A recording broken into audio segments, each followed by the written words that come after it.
Estamos en la finca La Hampa, en Coria del Río.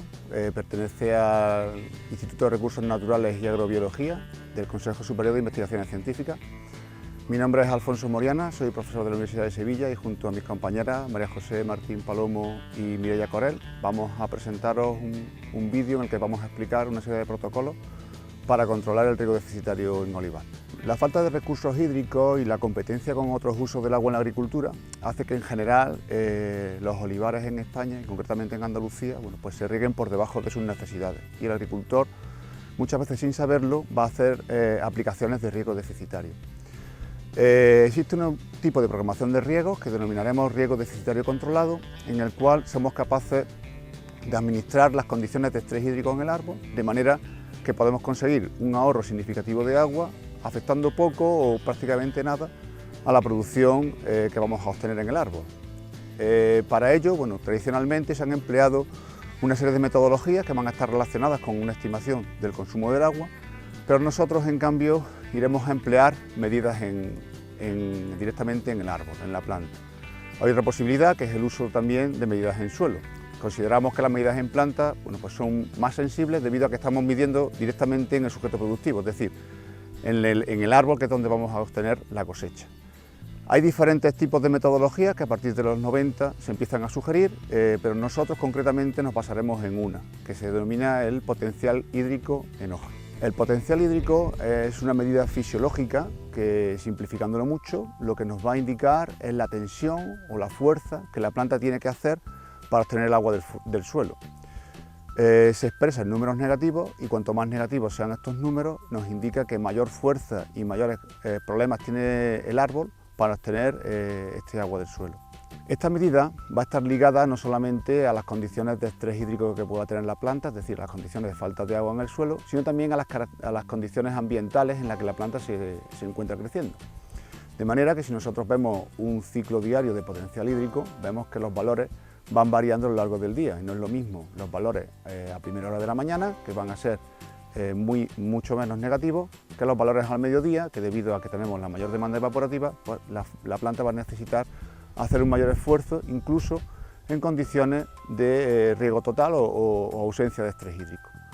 Este ciclo se completa luego con la rehidratación a partir de la tarde, en el que los valores se vuelven a recuperar. Por lo tanto, es muy importante el momento en el que vamos a hacer la medida, ya que utilizar distintas horas del día va a hacer que las medidas no sean comparables. Nosotros el momento en el que vamos a emplear va a ser al mediodía, porque vamos a obtener el valor mínimo y vamos a tener una franja de tiempo en el que este valor va a ser aproximadamente constante. A pesar de esta indiferencia ambiental, consideramos que el método de la cámara de presión o cámara de Scolander es uno de los más sensibles a la hora de detectar el momento en el que la planta va a estar en condiciones de estrés hídrico.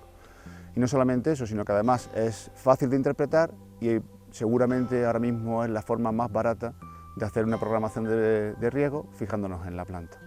La medida la vamos a realizar con una metodología que se desarrolla aproximadamente en los años 60 y que se denomina cámara de Scolander, o que nosotros para abreviar le denominaremos cámara de presión o bomba de presión. Básicamente de lo que se trata es de un habitáculo que se cierra de forma hermética y en el que vamos a introducir una hoja o un brote. En nuestro caso usaremos solamente una hoja. El pecíolo de la hoja es lo único que va a salir hacia afuera y lo que vamos a hacer es aplicar presión dentro de esa cámara mediante un gas inerte que es nitrógeno seco. Esta presión va a hacer que se invierta el flujo del agua dentro de los nervios de la hoja, dentro del xilema, y va a provocar que salga una gota en el momento en el que la presión dentro de la cámara sea igual a la tensión que tenía la hoja en el árbol, y aproximadamente nos hará una estimación del potencial hídrico con el que estaba la planta obteniendo el agua del suelo. Esto se lleva a cabo mediante una cámara que podemos considerarla un equipo semiportátil y que podemos ir empleando pues moviéndonos a lo largo de la explotación. El riego deficitario controlado se trata de una programación de riegos en la que nos basamos en el estado fenológico que tienen los árboles. Para ello vamos a distinguir 4 periodos distintos a lo largo del ciclo de cultivo del árbol. Cada uno de estos periodos tiene una distinta sensibilidad al estrés y debemos tenerlo en cuenta a la hora de restringir el riego. La primera fase se considera desde que comienza la brotación de los árboles hasta que empieza el endurecimiento de hueso. Esta fase es la fase en la que la planta es más sensible a la falta de agua en el suelo, debido a que ocurre la floración y el cuajado. En estas condiciones, cuando tenemos estrés hídrico, lo que puede provocar, incluso con unos niveles muy bajos, es una caída mucho mayor de la natural y entonces una pérdida de cosecha totalmente irreversible. El olivo está muy adaptado a las condiciones en las que vive y normalmente esta fase de cultivo va a coincidir en un año habitual con las lluvias primaverales o por lo menos con un suelo totalmente recargado de agua si hemos tenido unas condiciones de pluviometría medias durante el otoño o el invierno. La siguiente fase comienza con el endurecimiento de hueso. El endurecimiento de hueso es una fase que tradicionalmente se ha considerado de una forma puntual y era cuando no conseguíamos romper la aceituna porque el hueso ya estaba muy endurecido. Realmente el endurecimiento de hueso es un proceso dinámico que va ocurriendo a lo largo de un periodo de tiempo en el que el hueso va endureciendo de forma progresiva. Nosotros utilizaremos un indicador, también bastante precoz, para determinar cuándo va a empezar realmente este momento. Es aquí, en el endurecimiento de hueso, cuando realmente haremos la mayor restricción de agua y la planta podrá estar en unas mayores condiciones de estrés hídrico. En nuestras condiciones, normalmente eso va a ocurrir en mitad del verano, habitualmente, dependiendo de las zonas y de las variedades, pero en los meses de julio y agosto. La tercera fase es la fase que, si hablásemos en general, hablaríamos de acumulación de aceite, que suele comenzar desde finales de agosto, primeros de septiembre, dependiendo de la zona y de la variedad de la que estemos hablando. En nuestro caso, ya que estamos trabajando, vamos a hablar también de olivos de mesa. Esta fase hay que ser mucho más precavidos, ya que va a estar asociada a la cosecha, que va a ser muy cercana a este comienzo de acumulación de aceite. Normalmente, por ejemplo, en las condiciones de Sevilla, pues es habitual que en mes de septiembre, mediados de septiembre como muy tarde, haya comenzado toda la fase de verdeo. Si hablásemos de aceite, sería una fase en la que podríamos tener unas condiciones de estrés más moderadas, mientras que en el caso del verdeo, de la aceituna de mesa, pues es un momento delicado en el que tendríamos que recuperar la planta. El último periodo sería el periodo de post cosecha, que va a coincidir con una fase en la que la planta va a seguir vegetando o funcionando vegetativamente porque las temperaturas todavía van a ser adecuadas, estamos hablando de los meses de octubre, incluso noviembre, y la fase de invierno, que es una fase de reposo. En este caso, normalmente las lluvias otoñales e invernales hacen que no sea preciso ningún tipo de riego. El endurecimiento de hueso es nuestra fase primordial a la hora de restringir el riego y por lo tanto es conveniente determinarla con precisión y lo antes posible. Tradicionalmente el endurecimiento de hueso se ha estimado de una forma puntual, o bien unos días después de floración, habitualmente unos 60 días después de plena floración, o bien cogiendo aceitunas y en el momento en el que no consiguiésemos cortar el hueso. No obstante, sabemos que este proceso es un proceso progresivo y la aceituna va endureciendo poco a poco. Nosotros lo que vamos a estimar va a ser una medida que vamos a hacer directamente en el fruto y lo que vamos a ir viendo es el diámetro longitudinal, o sea, la longitud que tiene la aceituna. La aceituna va a ir creciendo a lo largo a una tasa aproximadamente constante y llega un momento en el que esta tasa de crecimiento disminuye. En ese momento hemos comprobado con trabajos previos que coincide con el comienzo de un endurecimiento mucho más rápido del endocarpo o hueso, y es el momento que hemos determinado como el comienzo de ese periodo de endurecimiento. Es el momento de empezar a restringir el agua. Los estudios realizados hasta la fecha indican que es necesario diferenciar el manejo del riego en cada una de las fases. En la fase 1, que iría desde la floración, es necesario aplicar un riego óptimo y el umbral más adecuado sería de menos 1,2 megapascales. En la fase 2, del endurecimiento masivo del hueso, es la fase más resistente al estrés y podríamos descender el umbral hasta menos 2 megapascales, sin influenciar el tamaño del fruto. También podríamos emplear menos 3 megapascales, que sería un estrés moderado, que según los estudios realizados no debería de afectar a la cosecha. Si estuviéramos en un olivar joven, lo suyo sería mantener un estado hídrico óptimo para asegurar el mayor crecimiento y el mayor desarrollo posible. Eso querría decir un umbral de en torno a menos 1,4 megapascales, que se considera, según los estudios realizados, un estado hídrico óptimo. La fase 3 es la fase de rehidratación, que es especialmente importante para asegurar el tamaño de fruto y la calidad de la aceituna de mesa. En nuestro caso, lo ideal sería alcanzar cuanto antes el umbral de menos 1,4 megapascales, que sería un estado hídrico óptimo en esta época. En el caso de aceite, de aceituna con destino de aceite,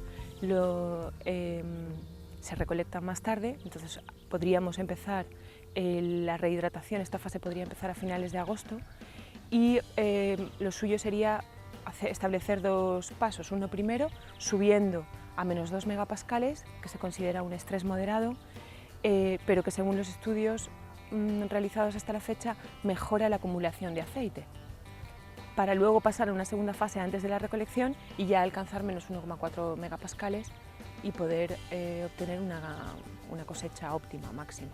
El potencial hídrico nos indica el estado hídrico de la planta, pero para decidir qué agua aportar y mantenernos en el umbral somos nosotros quienes debemos de elegir el manejo del riego en función de nuestra plantación, de nuestro sistema hidráulico y de nuestros suelos. Una posible aproximación podría ser aplicar riegos de 1 milímetro diario para intentar mantenernos en el umbral y en función de la desviación que se produzca de la media del potencial hídrico con el umbral que hemos establecido, aplicar distintas dosis. Si la variación es menor de un 10%, aplicar 0,25 milímetros. Si la variación está entre un 10 y un 20, subir la dosis a 0,50 milímetros. Si está entre un 20 y un 30, aportar 1 milímetro, y si la desviación es mucho mayor del 30%, aplicar 2 milímetros. Vamos a explicar ahora cómo se toman las medidas de potencial hídrico. Estas medidas deben de hacerse de una forma estándar, siguiendo siempre los mismos criterios, que son que el día esté completamente despejado, que la hora de medida sea el mediodía solar y que las hojas en las que vamos a medir sean hojas que estén totalmente expandidas, es decir, hojas adultas, sin síntomas de enfermedad y que se encuentren secas. Estas hojas las vamos a elegir de la zona interna, de la zona sombreada del árbol. Cuando trabajamos en investigación, normalmente las hojas las vamos a cubrir con papel de aluminio durante como mínimo 1 hora antes de realizar las medidas. En investigación es fácil hacer esto porque los árboles suelen estar muy bien localizados y señalizados y los encontramos sin dificultad. Pero cuando trabajamos en fincas comerciales, que son más grandes y los árboles normalmente no están señalizados, es más difícil hacerlo así, y lo que hacemos es elegir hojas de la zona sombreada del árbol y lo más cerca posible del tronco. La medida que vamos a hacer es función del grado de deshidratación que tiene la hoja, así que conviene hacerla rápidamente. Elegimos la hoja que vamos a cortar y procuramos hacer un corte limpio con una cuchilla. El problema que tenemos con las hojas de olivo es que su peciolo es muy corto y no atraviesa la tapa de la cámara, así que tenemos que hacer un corte para aumentar su longitud. Es importante en este corte no tocar el nervio, porque si no la medida no sería correcta.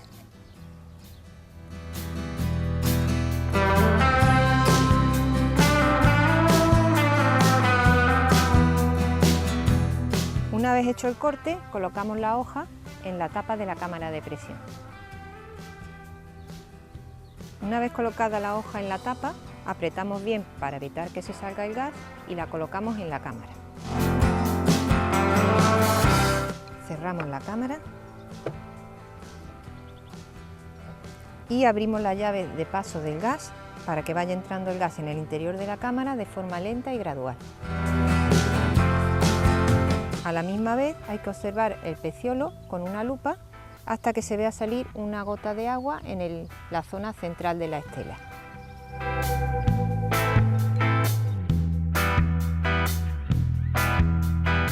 En ese momento se cierra la llave de paso y se observa la presión que se ha estado aplicando en el manómetro. La frecuencia con la que se realizan estas medidas suele variar entre semanal, quincenal, depende un poco de la situación en la que se encuentre la parcela y del estado fenológico de los árboles. El número de medidas que vamos a hacer depende también de las características de la finca. Si es una finca bastante homogénea, pues basta con dividirla en 2 o 3 parcelas y realizar 10 medidas en cada una de ellas. ¿Vale? Con una medida nos referimos a una hoja en un árbol. Esto suele ser suficiente para una superficie de 20-30 hectáreas, como recomendó un investigador, Shackle, en su trabajo del año 2001, con hacer unas 10 medidas por cada unidad de manejo de riego, pues es suficiente. Ahora, si la finca es heterogénea, es muy variable, va a ser más difícil de poder caracterizarla bien. Y lo que se suele hacer es elegir las zonas más desfavorables y en ellas aumentar el número de medidas. En lugar de 10, pues aumentar el número de medidas en cada una de ellas. Como ya hemos visto, en la fase de rehidratación es especialmente importante para asegurar la calidad y la cosecha de la aceituna de mesa, porque el déficit hídrico puede ocasionar una disminución en el tamaño del fruto o una variación en el cambio de color o incluso en la relación de pulpa-hueso, que puede verse afectada por el déficit hídrico. De manera que esta fase es muy importante para asegurar la cosecha. Estos parámetros de calidad se muestran en un segundo vídeo tutorial que os animamos a ver, en el que se mostrarán con detalle los principales parámetros de calidad en aceituna de mesa.